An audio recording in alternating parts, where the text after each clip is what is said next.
I always thought I had a pretty average, decent life. 12 years married to a woman I loved, a comfortable home, steady jobs, no major drama. That is how it has been for me and Megan. She has always been thoughtful, the kind of wife who makes sure you have lunch ready when you are running late and texts you a random, "I miss you," in the middle of the day. Honestly, I used to think I was one of the lucky ones. That was until about a month ago, when Megan dropped something on me that I never saw coming. We were having dinner at home, nothing special, just the two of us like any other weeknight. Megan had made spaghetti, and we were talking about work and the usual stuff. And then, right in the middle of twirling pasta on her fork, she casually says, "Have you ever thought about opening up our marriage?" I choked on my food. I swear, if she had told me she was quitting her job and joining the circus, I would have been less surprised. I stared at her for a second, trying to figure out if she was joking or serious. But her face was perfectly calm. No nervous twitch, no awkward laugh. She really meant it. "What?" I finally managed to ask, thinking maybe I had misunderstood her. "You know, like other couples do it sometimes," she said, looking down at her plate as if she were talking about trying a new recipe. "They still love each other, but they see other people, too. It is just something I have been thinking about." The room felt colder all of a sudden. This was the woman I had been with for more than a decade. We shared everything, our lives, our struggles, our triumphs. And here she was, out of the blue, bringing up something like this. It felt like the ground had shifted under my feet. For a moment, I did not know how to respond. My brain was struggling to make sense of the words she had just spoken. This was Megan, my wife of 12 years, the woman who could not even keep a secret about what she got me for my birthday, much less something like this. I pushed my plate aside, suddenly not hungry anymore. "You're serious about this?" I asked, trying to keep my voice calm even though my stomach was doing flips. Megan shrugged, keeping her eyes fixed on her half-eaten spaghetti. "It's just an idea. I've been thinking about it and I wanted to know what you thought." She was talking like it was no big deal, as if she had just suggested redecorating the living room. "What made you start thinking about it?" I pressed. I needed to understand where this was coming from because nothing in our relationship had prepared me for this. She paused, twirling her fork around a single strand of spaghetti. "Well, you know, some of my friends have been talking about it, and it got me wondering if maybe it's something that could work for us. I mean, we've been together a long time, Jack. Maybe it would keep things exciting." I felt a chill crawl up my spine. Exciting? Was she really that bored with our life together? The way she was talking made me feel like she was standing on the edge of a cliff, ready to jump off into something dangerous, while I was stuck on solid ground, struggling to catch up. But I did not want to make a scene. Not yet. I decided to hear her out, even though my gut was telling me this conversation was going in a direction that I was not going to like. "Have you been unhappy?" I asked quietly. "Is there something you're not telling me?" Megan finally looked up, her blue eyes meeting mine with a mixture of guilt and determination. "No, not unhappy," she said quickly. "It's not like that. I still love you, Jack. I just think this might be something new, something different." Different. That word stuck in my head, ringing like a bell. I tried to wrap my mind around it. Megan was the last person I would have ever expected to want something like this. Our marriage had always been solid, or so I thought. "You don't have to decide right now," she added, leaning back in her chair. "I just wanted to bring it up. We don't have to do it if you're not comfortable." There it was. That little escape hatch she was offering me, like she was trying to soften the blow. But the damage was already done. The fact that she had even brought it up in the first place made me question everything I thought I knew about us. I nodded slowly, not trusting myself to say much more. "Yeah, I'll think about it." But in the back of my mind, a dark thought started creeping in. What if this was not just about an idea? What if she was already seeing someone else? After that dinner, things felt different between us. Megan acted like the conversation had never happened, going about her day as if everything was normal. But for me, there was this constant buzzing in the back of my mind. Every time I looked at her, I kept wondering if I was missing something. Was she already thinking about someone else? Was she planning something behind my back? I hated that these thoughts were creeping in, but I could not stop them. At night, while Megan was asleep beside me, I lay awake, staring at the ceiling, replaying our conversation over and over in my head. What if this was just a passing thought for her? Something she picked up from her friends and nothing more? But what if it was more than that? The questions swirled around my brain, making it impossible to rest. I thought about her friends, specifically Jenny and Lisa, who she spent a lot of time with lately. I had met them a few times at parties or get-togethers, and they always struck me as the type who liked to push boundaries. They were both younger, wild in a way Megan never was. When we got married, Megan was the steady one, the one who kept me grounded. But now, maybe hanging out with them had given her some new ideas. I started to pay closer attention to Megan's behavior. It was subtle at first. Her phone always seemed to be in her hand, even when we were just sitting on the couch watching TV. She would get messages late at night, and I would hear the soft ping, but when I asked who it was, she would just smile and say, "Oh, just Jenny being her usual self." I tried to shrug it off. I really did. But that sinking feeling in my gut kept telling me something was not right. And it was not long before I started to wonder if maybe, just maybe, Megan was already crossing a line I had not seen. One night, after she had fallen asleep, I found myself standing in front of her laptop, which she had left on the kitchen counter. My heart pounded in my chest as I debated what to do. Was I really going to snoop on my wife? I had never been that guy before. I always trusted Megan. But now, I felt like I was being pushed into this shadowy place where trust was starting to crumble. I opened the laptop, my fingers trembling. It was password protected. Of course. But I knew her well enough to guess her password. It was our anniversary date. As soon as I typed it in, the screen unlocked. I felt a wave of guilt wash over me, but I pressed forward. I clicked through her emails, her social media, trying to find anything that might explain why she had suggested an open marriage. But there was nothing. No secret messages. No flirtatious emails. Nothing that pointed to infidelity. For a moment, I felt a strange sense of relief. Maybe I was wrong. Maybe I had overreacted. But then again, my gut still gnawed at me, whispering that something was off. I just had not found it yet. I closed the laptop quietly and went back to bed, lying there in the dark, wondering if Megan was hiding something that could not be found on a screen. In the days following my late-night snooping, I tried to act normal. I wanted to believe that I had imagined it all, that Megan was just curious and not actually acting on anything. But the more I tried to convince myself, the more obvious it became that things were not the same between us. Something had shifted. Megan seemed distracted.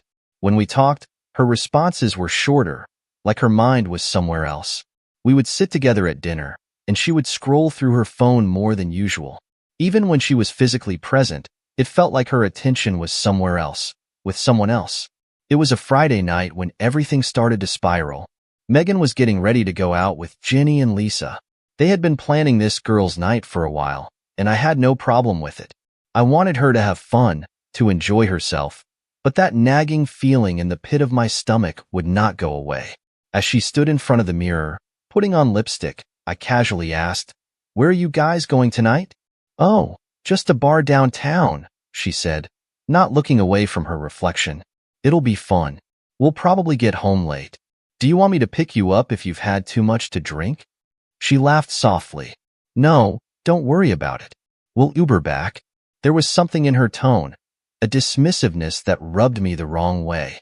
I told myself I was being paranoid, that this was just a regular night out with friends, but the seed of doubt had already taken root.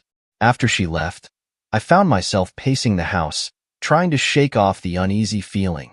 I thought about texting her just to check in, but I stopped myself. I did not want to be that guy, the jealous husband sitting at home, glued to his phone, imagining the worst. So, instead, I tried to distract myself. I turned on the TV, opened a beer, but no matter what I did, my mind kept drifting back to Megan. As the night wore on, I could not resist the urge any longer. I picked up my phone and texted her, "How's your night going?" I stared at the screen, waiting for a response. Minutes passed, then an hour, and nothing. I told myself she was just busy having fun, that she would text me back when she could. But that voice in the back of my head kept whispering, what if she is not with her friends at all? It was close to midnight when she finally responded, "Hey, sorry. Just busy. Having fun. Love you. I wanted to believe it. I really did. But something about that message felt off. It was too generic, too perfect. And the fact that it had taken her so long to reply only made my suspicions worse. Unable to sleep, I sat on the couch, watching the hours tick by. Megan did not come home until nearly 3 a.m., and when she did, she was unusually quiet. She slipped into the bedroom without saying much, claiming she was too tired to talk. I lay awake in the dark, feeling her presence next to me, but somehow, she felt further away than ever. That night, as I stared at the ceiling in the dark, I knew something was wrong. I just did not know how deep it went. The weekend passed without much conversation. Megan spent most of it either glued to her phone or making excuses to leave the house. Errands, seeing friends, anything that kept her away. I tried to act like everything was fine, but inside, I was restless, my mind working overtime to piece together what might be going on. Sunday night, after we finished dinner, I decided it was time to bring it up again. I could not let this feeling fester any longer. As Megan cleared the dishes, I leaned against the kitchen counter, watching her. "So, I've been thinking about that conversation we had," I said carefully, keeping my tone neutral. She glanced at me but did not stop what she was doing. "About what?" "About the open marriage thing." Megan froze for just a second, her hand hovering over the sink before she continued washing the plates. "Oh, that. Yeah, that," I echoed. "I've been trying to wrap my head around it. I mean, you just dropped it out of nowhere and now, I don't know. I feel like we're not even talking about it." She sighed, wiping her hands on a towel before turning to face me. "I told you, Jack. It was just something I wanted to discuss. It's not like I was demanding anything. You said you'd think about it, so I've been giving you space." Her words made sense on the surface, but her expression told a different story. She looked tense, almost defensive, as if she was expecting me to accuse her of something. I was not ready to throw accusations around, but I was also not ready to let it go. "I know, but something feels off, Megan," I said, trying to tread lightly. "It's like you're not really here anymore.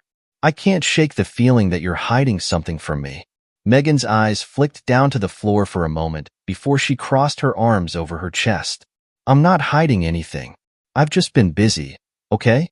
My friends are going through stuff. Work has been crazy. Life gets hectic sometimes." It was a reasonable answer, except it did not explain the distance I felt between us. It did not explain why my gut was screaming at me that something was wrong. "Busy or not," I said, trying to keep the frustration out of my voice, "we haven't really talked about us.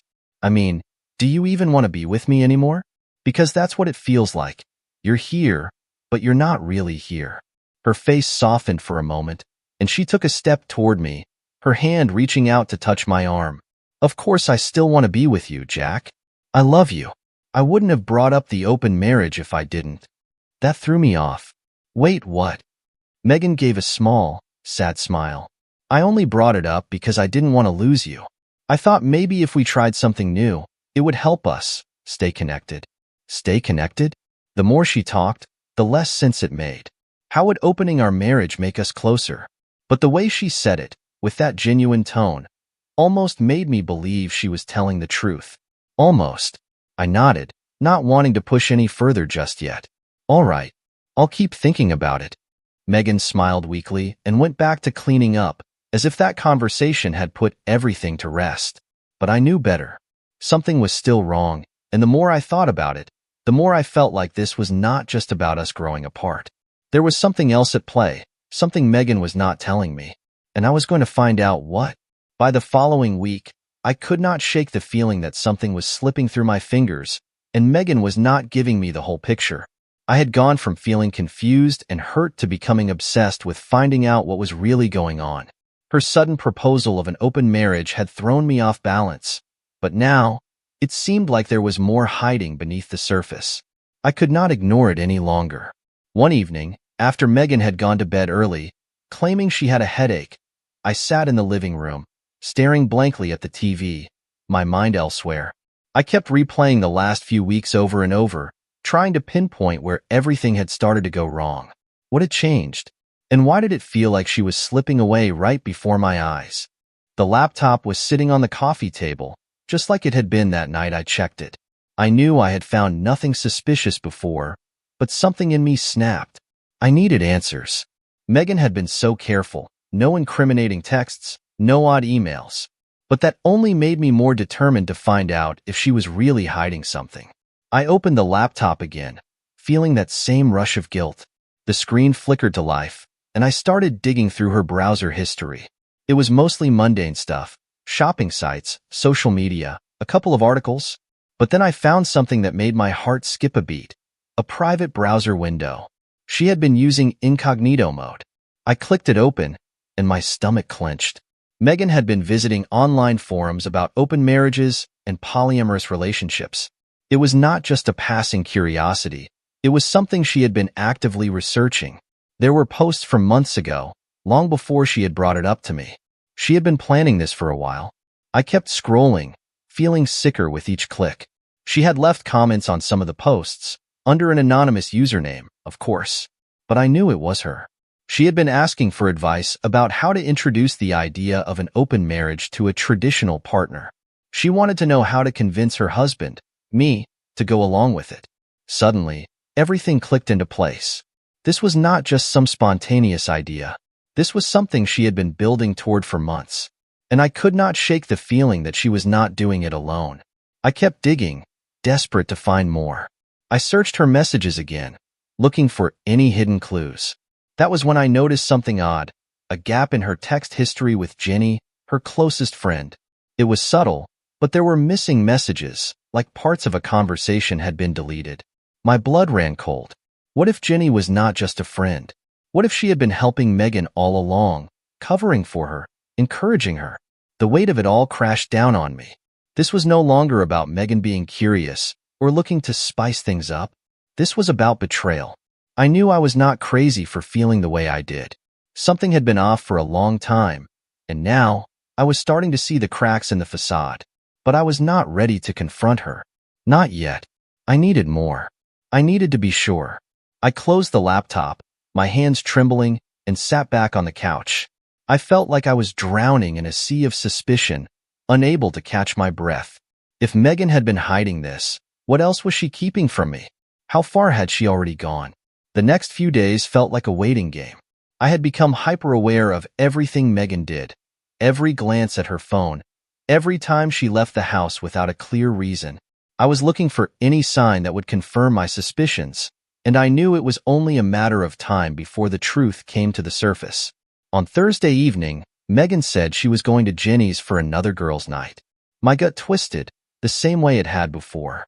She was dressed casually, nothing too fancy, but the way she carefully applied her makeup and took extra time in front of the mirror struck me as odd.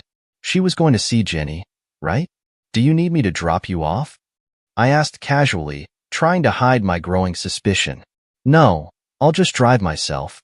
Thanks though, she said, flashing me a quick smile that felt far too practiced. I'll probably be late, so don't wait up.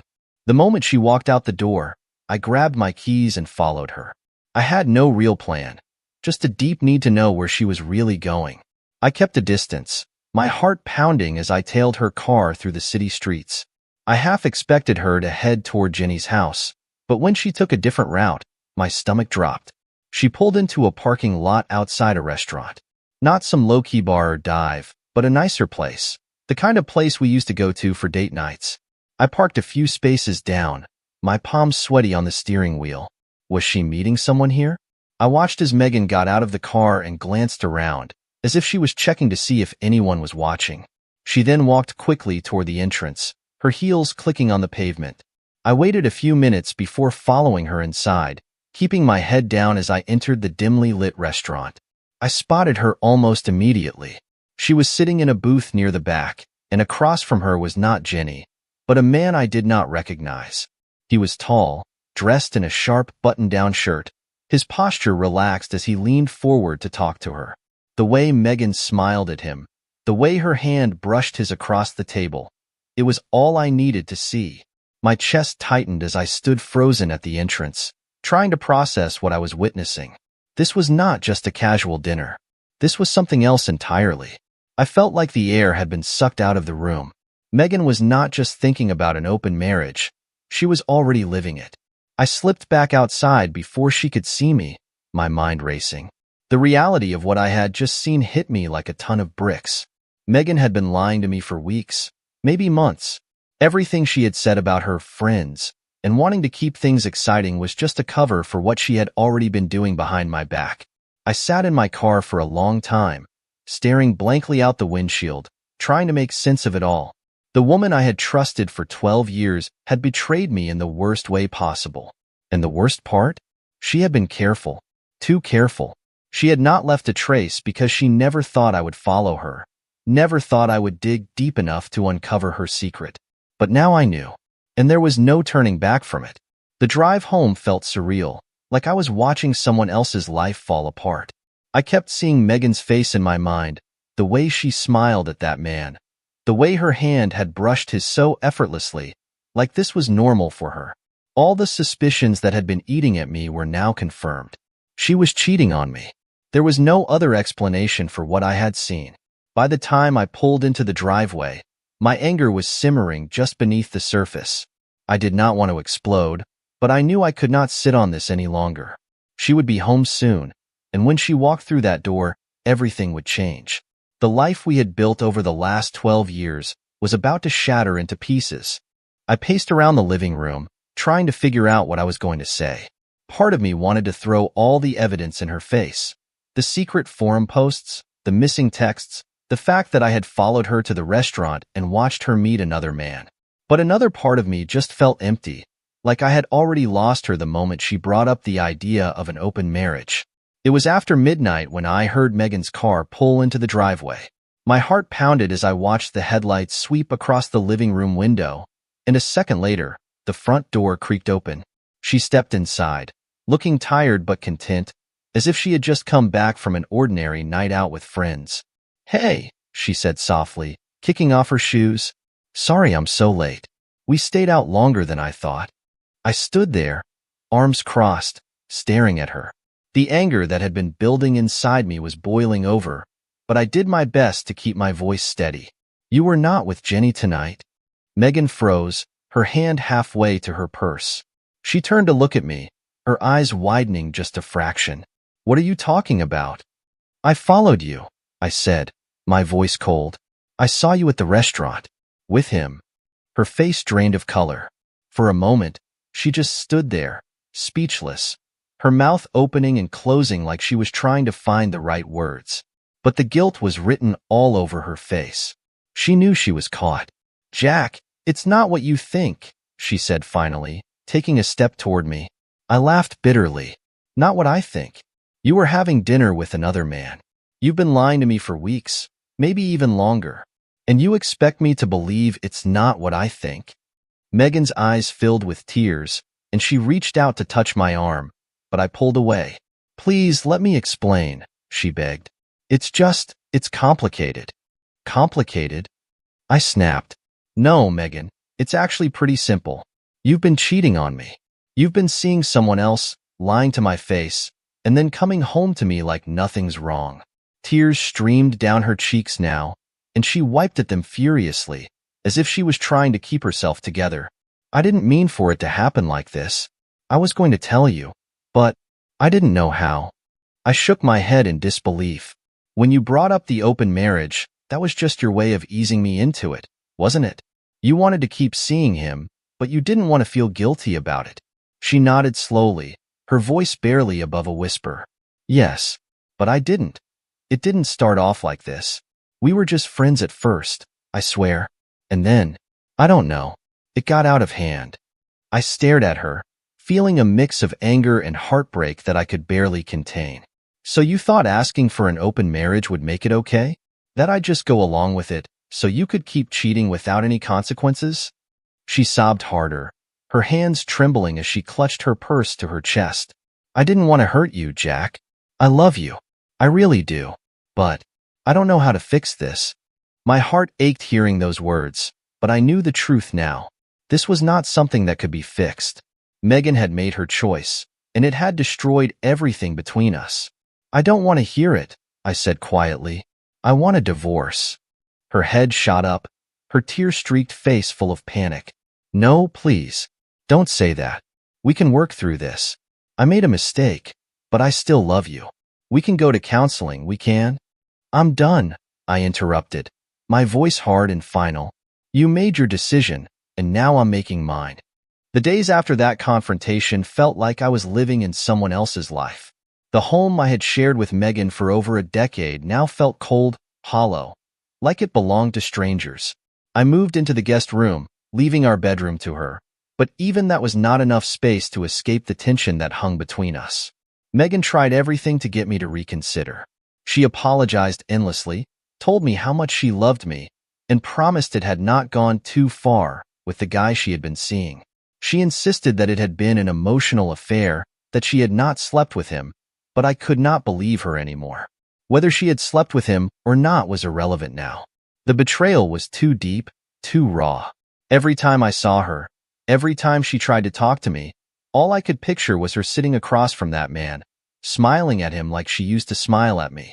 I could not get the image out of my head, and I did not want to hear her excuses. She had broken something in me that could not be fixed. One evening, she sat down next to me on the couch, her face pale, her eyes red from crying. Jack, please, she whispered. We can fix this. We can go to therapy, work on our marriage. I don't want to lose you. I stared at the TV, my jaw clenched. Megan, it's over. I told you that. There's no going back. Her voice broke as she reached for my hand, but I pulled away. I love you. I was stupid. I made a mistake, but I love you. Love? I laughed bitterly, finally turning to face her. You don't cheat on someone you love. You don't lie to their face and then come home and act like nothing's wrong. That's not love, Megan. You don't even understand what you've done, do you? She started crying again, but this time I did not feel any sympathy. I could not afford to. I had spent years trusting her, believing in us, and now I felt like I had wasted those years on someone I no longer recognized. I thought about it. I said, my voice hard, about giving you another chance. I really did. But then I realized something. I can't live like this. I can't look at you and not see what you did. And even if we went to therapy, even if we tried to work through it, I would never trust you again. Do you understand that? It's gone. Her sobs filled the room, and for a moment, I almost felt bad for her. Almost. But then I remembered what had led us here. She had made her choice, and now we were both living with the consequences. I'll move out, she said finally, wiping at her eyes with the back of her hand. I know I can't stay here like this, but, Jack, please, can we just talk to someone? One last try. I shook my head. I've already talked to a lawyer. I'm filing for divorce. She gasped, like the final blow had just been dealt. I had not told her about the lawyer until now. I wanted to wait until I was absolutely sure, and after days of sleepless nights, I knew I had made the right decision. Megan stood up, pacing the room as if she was trying to make sense of what was happening. This can't be it, she muttered. This can't be how it ends. It ended the minute you decided to lie to me, I said coldly. I don't care if you didn't sleep with him. You betrayed me, and that's enough. She collapsed onto the couch, her body shaking with sobs, but I was done. I had given her the benefit of the doubt once before, when she first brought up the idea of an open marriage. I had even checked her phone and computer, hoping to find nothing, hoping I was wrong. But now I knew that it had been going on long before I found out, and I could not pretend anymore. I stood up, feeling an odd sense of calm wash over me. I'll pack my things tomorrow, I said. You can have the house. I don't want anything from you. Megan looked up at me, her eyes pleading. Jack, don't. Please. We can start over. I shook my head slowly. No, Megan. We can't. I walked out of the room, leaving her sobbing on the couch. I knew there was no point in dragging this out any longer. The love I had for her was gone, replaced by a dull ache that I knew would take time to heal. But I also knew that this was the only way forward. I had to let her go. I had to let us go. The next morning, I packed my bags. It was surreal, gathering up the pieces of a life I had spent over a decade building with Megan, only to watch it fall apart in a matter of days. I could hear her moving around the house, her steps quiet, like she was afraid to disturb me. But there was no need for her to tiptoe around anymore. We both knew what was coming. As I zipped up my suitcase, I paused for a moment, looking around the guest room. It felt strange to think that this was it.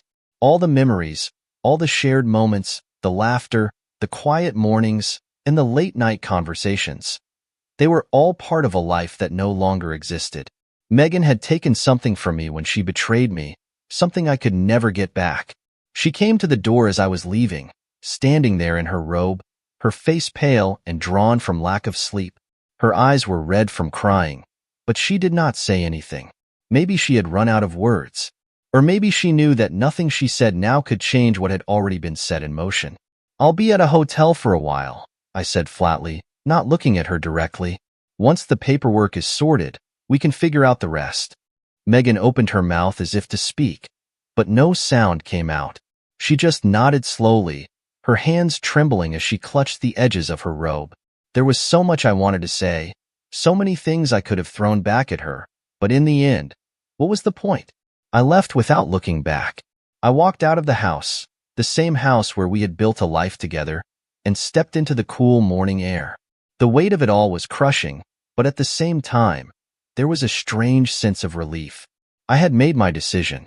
There was no going back now. As I drove away, my mind raced with thoughts of what came next. Part of me wondered if I had made the right choice. If maybe, just maybe, there was a way to salvage what was left of our marriage. But that thought passed quickly. The trust was gone, and without that, there was nothing to build on. No matter how much I had loved Megan, we were done. But the road ahead was not as clear as I hoped it would be. I kept thinking about Megan's last plea for counseling, her desperation in trying to save what we had, even after the damage had been done. There was a time when I would have fought for us, would have given anything to keep our marriage alive. But now, I was not sure if there was anything left worth saving.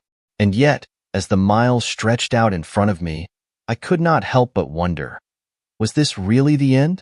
Or was there a part of me still holding on to the possibility of a different outcome? The questions lingered in my mind, unanswered, as I drove into the uncertainty of what came next.